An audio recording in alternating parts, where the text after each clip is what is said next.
Hi, I'm Shelley Maurer, And I'm Cher Emmerich. Welcome to Life Lessons from Pickleball. where we engage with pickleball players from around the world about life on and off the court.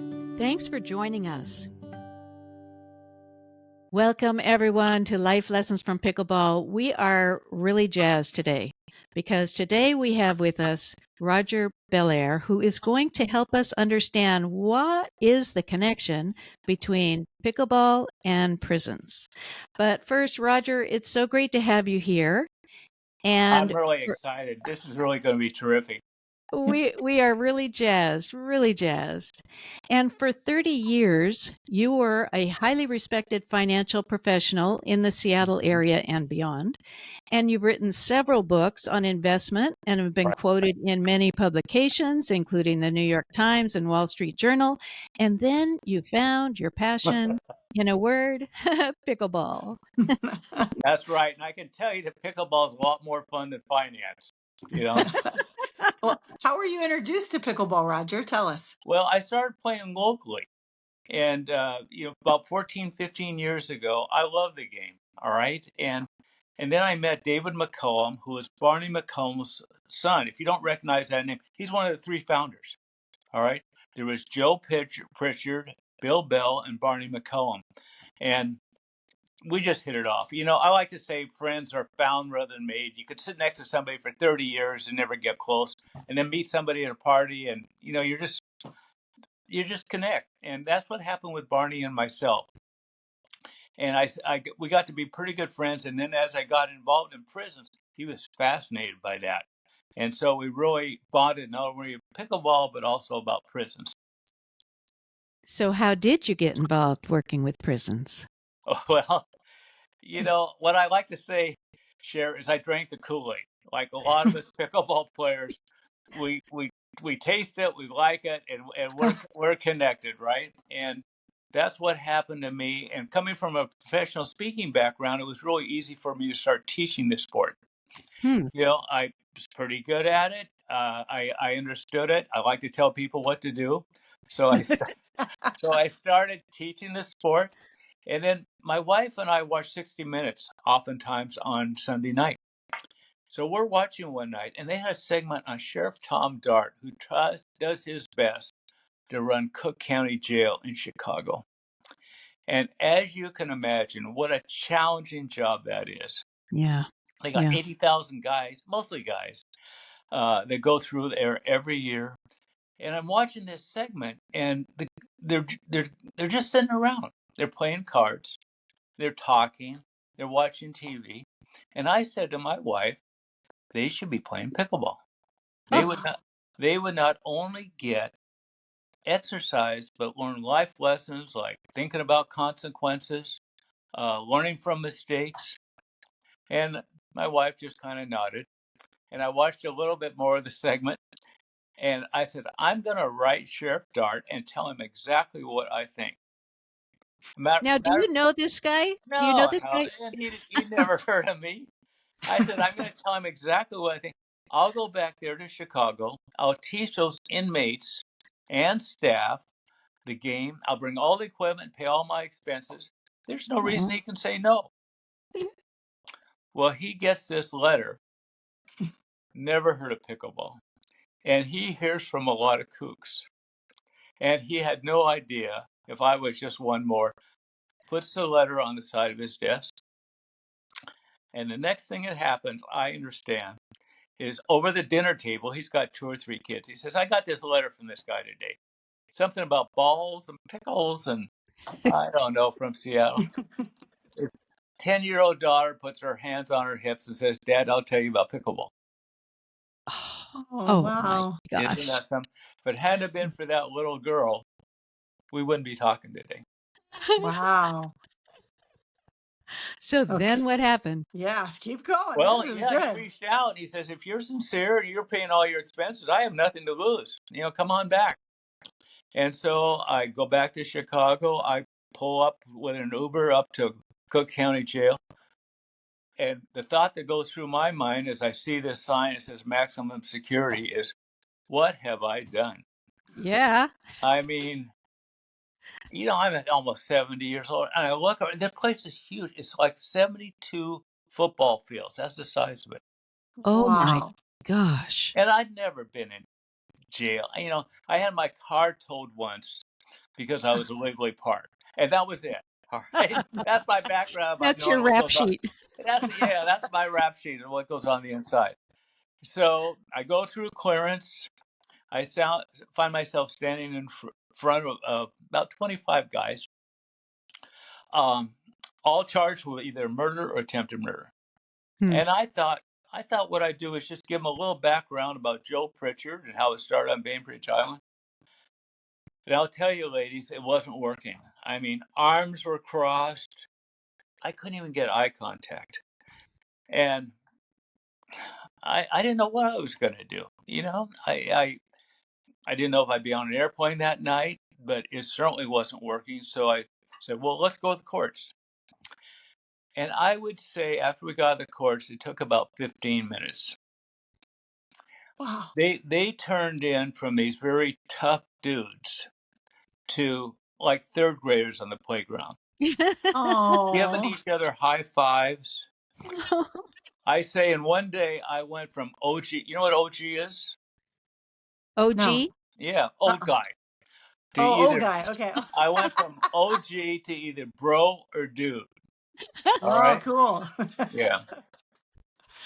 And I was back there for a week. It was a tremendous week. All right. The third time, I've been back there 3 times. The third time, a sports reporter was there for USA Today. Wow. Yeah. To write a story for the sports page. He interviewed me, the inmates, of course. And then he calls me up a couple days later and says, Roger, I don't know how to tell you this, but it's not going to be on the sports page. And Oh. my heart dropped. Oh. I had told my nosy neighbor, I told the guys at the gym, I'm going to have all this egg over my face. He kind of chuckled. And he said, well, the editors read my story, and they're going to put it on the front page. Oh my gosh. Front page of the Wow. USA Today, back when they had a single column and a major story. Whoa. Wow. That's What year was that, incredible. Roger? 17, 18, something like that. My I think, God. yeah. I went back there in 17 for the first time, and I think it came out in 18. And anybody that's listening to this, they can Google my name and USA Today and pull it up. But here's what I want to share with you about that piece. It's a lot of it's kind of as you would expect, but there's 2 really significant parts. One is from Jim Edmonton. He's the head of recreation back there. And he said, disciplinary problems are down. Wow. Guys want to play so much that they behave themselves, Oh. right? And if they get Yeah. into trouble, they can't play pickleball. Oh. And isn't that wonderful for everybody? Yes. It's wonderful for the guys that are in there, guilty or innocent, waiting to go in front of a judge. It's great for the staff. When you can Yeah. reduce violence, when you can reduce disciplinary problems, that's wonderful. Huge. Yeah. But here's what's even more significant. When you guys read the article, you pull it up online, there's a picture of me sitting on the bench with a guy, Clarence. And as that picture's taken, Clarence is pointing out to the courts. It says, Roger, look out there. Well, I look out there, and all I see is a bunch of bangers. There's no finesse. I mean, how hard can we hit the ball, right? Right. Yeah. And he said, you don't understand. He says, this is Chicago. We have 70 major gangs. They have over 100,000 members. You got opposite gang members out there playing with and against each other. Oh wow. my gosh. Wow. Before pickleball, some of them wouldn't even talk to each other. Wow. Oh my gosh. So how's that for breaking down barriers? How is that for breaking down barriers? Oh my gosh. That is so touching. It is. You mentioned earlier I came from the corporate world, and I did. And Yeah. when you were saying that, I was thinking about, in the corporate world, they bring you together for a meeting about a sensitivity issue. and everybody knows to say the right thing. You know, if they believe it or not, and maybe Right. it changes some minds. Let's let's hope it does. But you contrast that, where two groups of people that hate each other will voluntarily come together and laugh together. You just got to know that something good's going to come out of that. Yeah. Isn't that amazing? And it's Amazing. even, it occurs to me because I know they also can shoot hoops and things on the court in many prisons and things. But that game doesn't bring out the laughter. What is it about pickleball that brings out such childish joy, even for hardened, experienced people in prison? You know, Barney and I spent hours talking about that, and he told me at the time, pickleball is the most social sport ever created. Yeah. Everybody has problems, but when you're out on the court, you're just thinking about hitting that ball over the net. That's it, right? And Right. the laughter, and when somebody misses an easy shot, but it's a social aspect, and you got these short games, and then what happens? People go to the sidelines, and you form all this community. Mhm. And everybody that plays the game knows what I mean by that. They new friends. You Yeah. mentioned basketball, so yeah, I've been in more prisons than Al Capone. All right, I've been around the block. And one of the prison officials told me, he says, the most popular sport on the inside is basketball. They grew up with it, Yeah. but basketball is dominated by the young, the athletic. Everybody else is on the sidelines. Right. And Oh, not only that, but pickleball or basketball is played so aggressively on the inside that there's all kinds of injuries. yeah. All right, Yeah. some prisons want to outlaw it because of that. Oh, You compare it to pickleball, easy to learn, very inclusive, that everybody can do it. It's social, it's fun, and it's practically injury free. Because 25-year-olds, when they fall down, they just bounce back up. They're not like the rest of us, where somebody wants Right. to call 911, right? Right. Yeah. So what a So, comparison. yeah. wow. Wow. So, is it still going strong in that Oh the yeah, first sure. prison you went to? Oh, Yeah. Cook County, yeah, of course, yeah.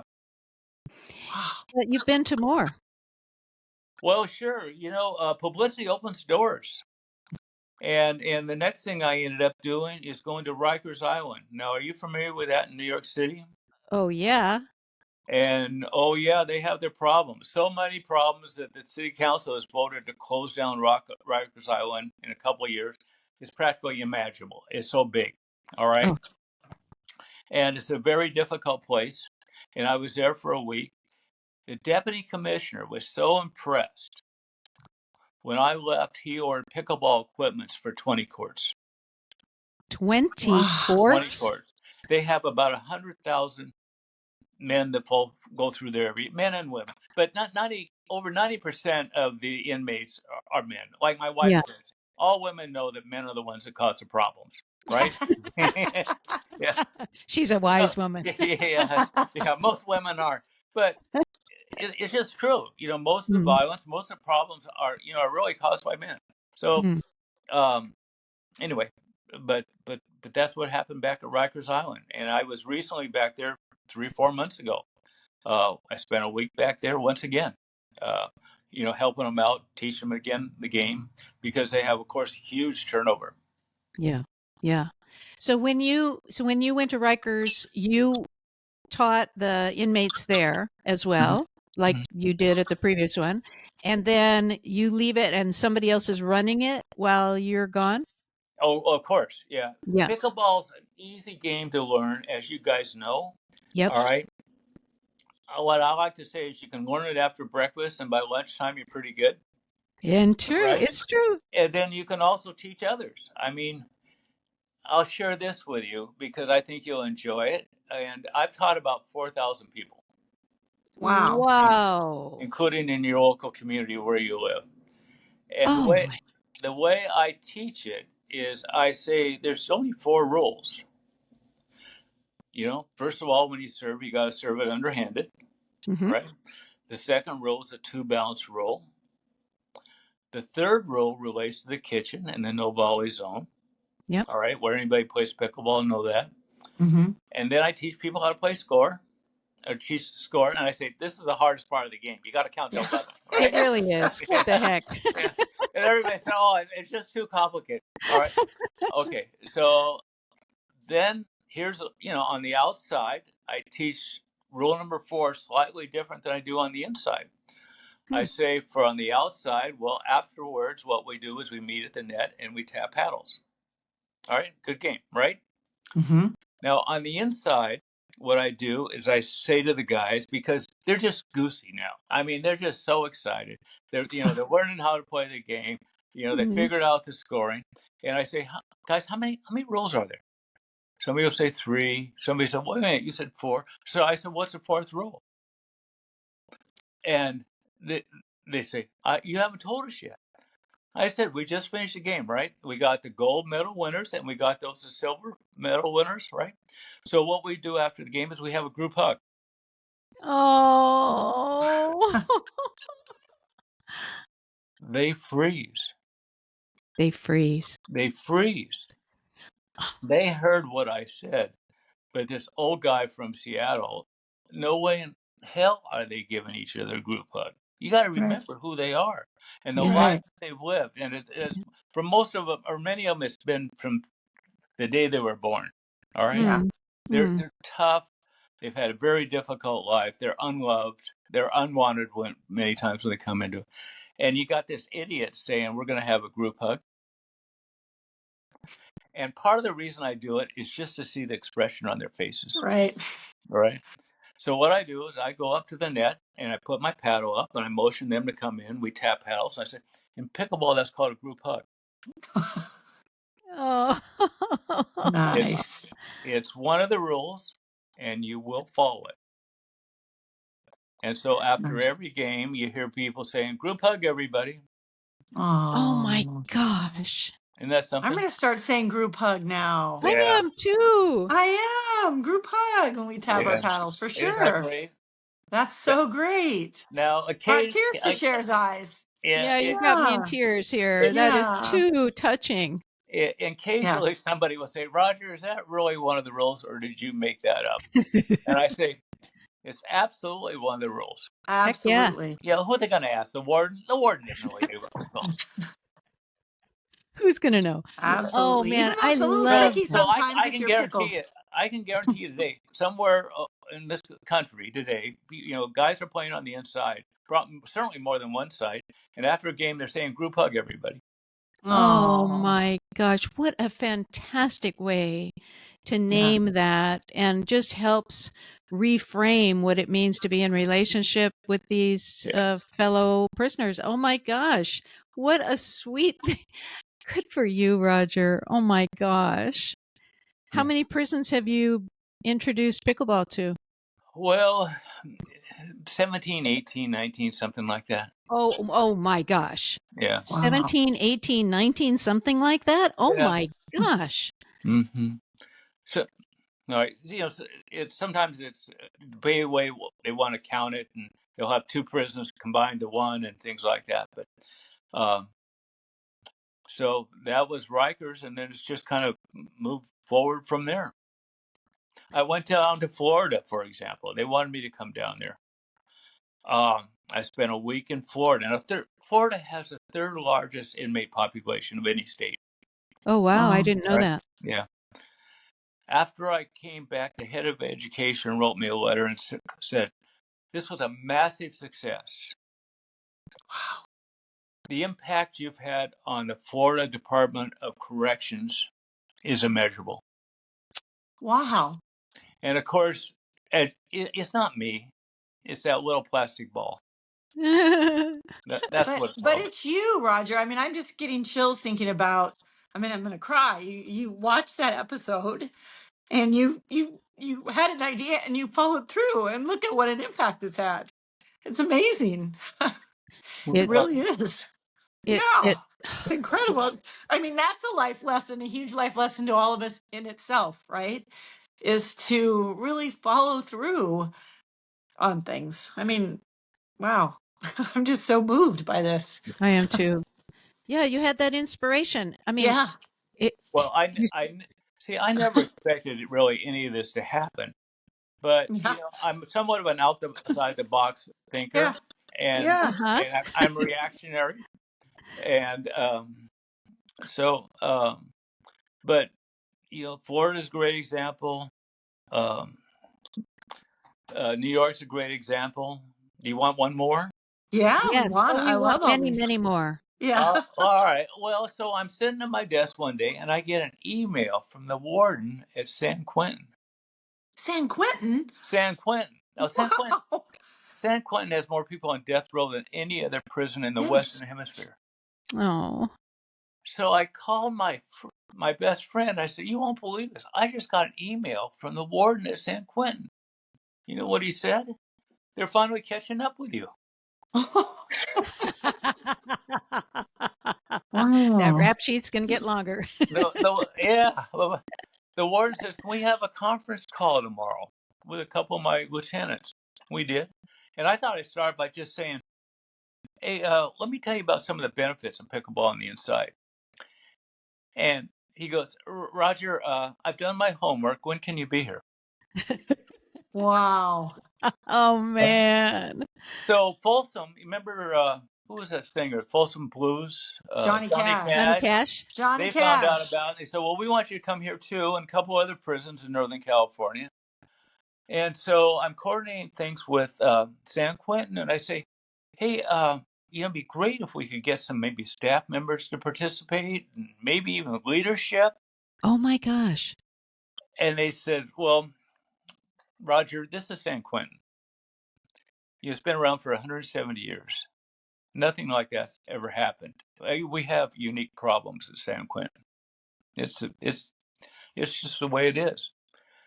And they said, "I hope you understand." And I did.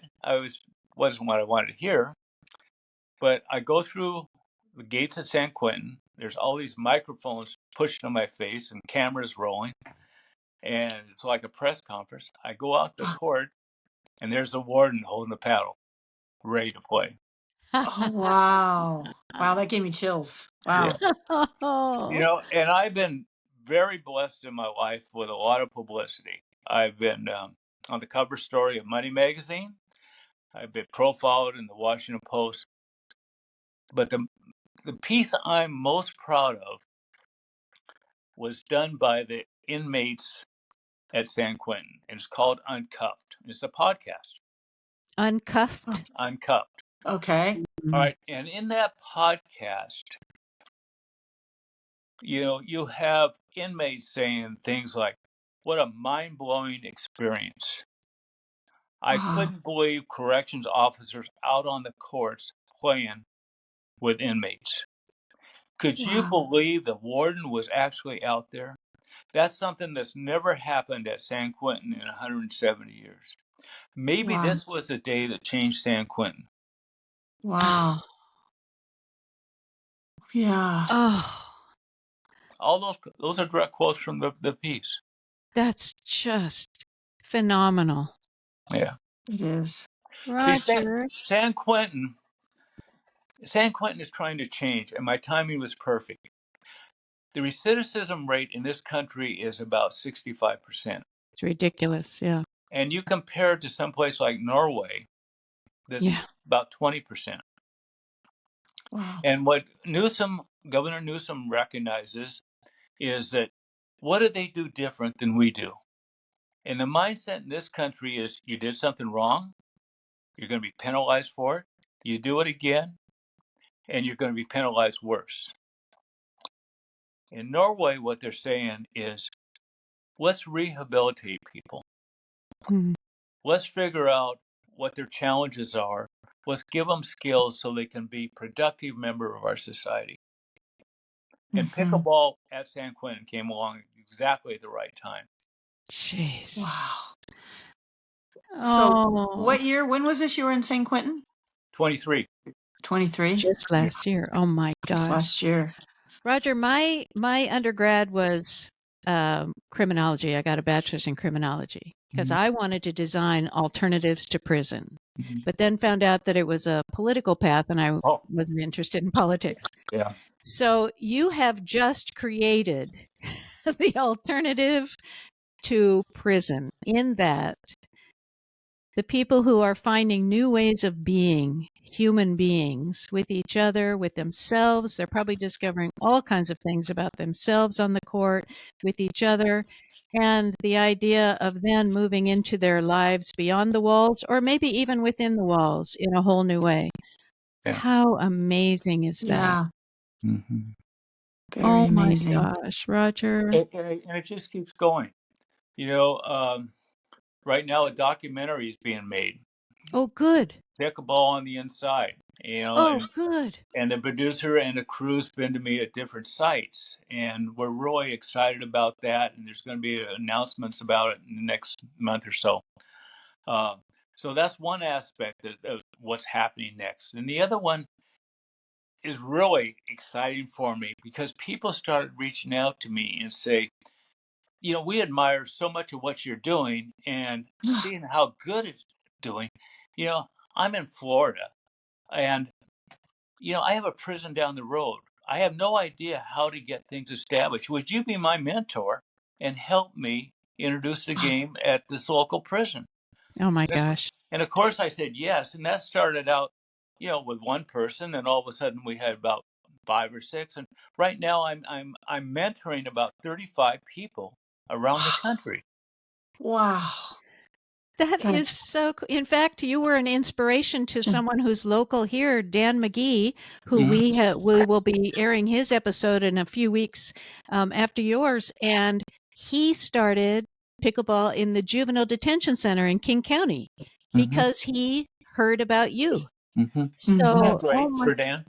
Yeah. yes. And I like to say, get them when they're young. So what he's doing is just tremendous, because if he can teach them the kind of the life lessons, and that's what you guys are talking about, Yep. to put them on the right track, because so many of us come to a fork in the road. Yeah. right.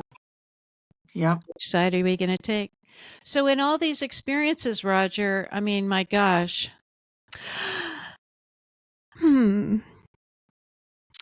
How has this impacted your life? What life lessons have you gleaned from this whole experience? Well, there's just so many. There's just so many that what I like to say is we all live in a bubble. Mm-hmm. We have our friends that think like we do. Otherwise, they probably wouldn't be friends. And we Mm-hmm. talk back and forth in somewhat of an echo chamber. And we have these judgments on what other people's lives are like. Yeah. I've had the opportunity to be exposed to a completely different group of people, people that have many, many severe challenges in life. Yeah. And I've learned from the inside of what their life has been like. And it's really given me a different perspective. And there's so many simple examples, but I'll just share one with you. I think it was in Florida. And when I go on, I bring the equipment, and there's a lot of things that need to be done. The courts need to be swept, and equipment needs to be set up, and sometimes equipment needs to be moved. And so I'm barking out orders. I told you I like to tell people what to do. And you're good at it. Yeah. Yeah. And I said to this one guy, I said, see if you can set up this net. And as you know, if you take a portable net, the second time you do it, it's a piece of cake. But the first time is what goes where, and this goes, Yeah. it's a Yeah. little bit challenging. And so I'm busy doing other things. I look back, and he's got it set up. And I look over and said, that's great. You're a good man. He says to me, no, sir. My entire life, I've been told just the opposite. Oh, God. So sad. Yeah. Oh, That's my. so sad. So is it any surprise he's in prison? If you can imagine No. somebody going through life and they're told continually that they're bad, that they're wrong, that they're Yeah. no good. They fulfilled their prophecy. Yeah. No. Yeah. Sad. Oh, my gosh, Roger. Oh, man, we could talk with you all day long. I am just thrilled that a documentary is being filmed about this. And it is an honor to know Mhm. you, and how lovely that we all live in the same neighborhood. We're Yeah. definitely want to cross paths with you. Yeah. But Roger, thank you for this work that you're doing that is transforming lives. People say, many of our guests have said, pickleball can change the world. And Lord knows that's exactly what's happening in the work you're doing. Yeah. Oh my gosh. Well, Thank you. well, thank you. But, I'm just kind of I'm like Johnny Appleseed. I'm just spreading seeds out there. But the secret is the game. The way the Yeah. game is put together, and anybody that plays it understands it, Yeah. because it builds community one whack at a time. Yeah. One whack at a time. A whole new way of thinking of whacking. Yeah. Yeah. Yeah. I Oh, think what's so wow. amazing is, I understood the impact you were having on the prisoners, but after listening to you, the impact on the prison system Yeah. can also be huge. Yeah. And that's such a gift to the prisoners. Yeah. Wow. Well, it's happening. It's happening. And Yeah. I kind of believe, I gave the example about basketball earlier, and I think it will happen. Can't tell you how fast, but it will become the number one sport. And if we can make people better on the inside, Mm-hmm. 95% of them are going to be getting out. Yeah. So when they come out, it's going to be better for all of us. Amen. Because today's inmate is going to be tomorrow's neighbor. Yes. Yeah. That is Yes. a really good point. And like you said, if the warden and the guards are treating them respectfully and they're having fun times with them, that gives them hope, Yeah. right? Yeah. For when they come out. Yeah. Wow. And I'm going to use your words, if we can change people's lives on the inside. And that goes for us in life. Pickleball changes us inside. Mm-hmm. And we become better people, more friendly, more confident. Yeah. And so inside ourselves, inside the prisons, inside, oh my gosh, Roger. Okay, this happens a few times. I'm just going to have to weep after we say goodbye, but Right. Okay. so grateful to you for Great. everything you're doing, and really grateful that you've taken time to talk with us, because you are one very busy man. Well, thank you. I've really enjoyed it. Thank you. Uh-huh. And I want to thank everyone who has been listening and watching. Oh my gosh, grab your tissues, because and if you know any prisons that need to be introduced to pickleball, Roger is your man. Yeah. So thank Hey, you all. Yeah, can I Roger? get my email address so people can Please reach do. out to me if they Please do. want to? Yeah. Yes. It's real easy to remember. It's my last name with an extra R on the end. So it's BELAIRR at Gmail. Oh, okay. BELAIRR at gmail.com. Sure. Yeah. Thank you for Okay. that. All right. Okay. Okay, be ready. Your inbox is going to fill up fast. All right. Thank you all. Thank you, Bye-bye. Roger. Bye-bye.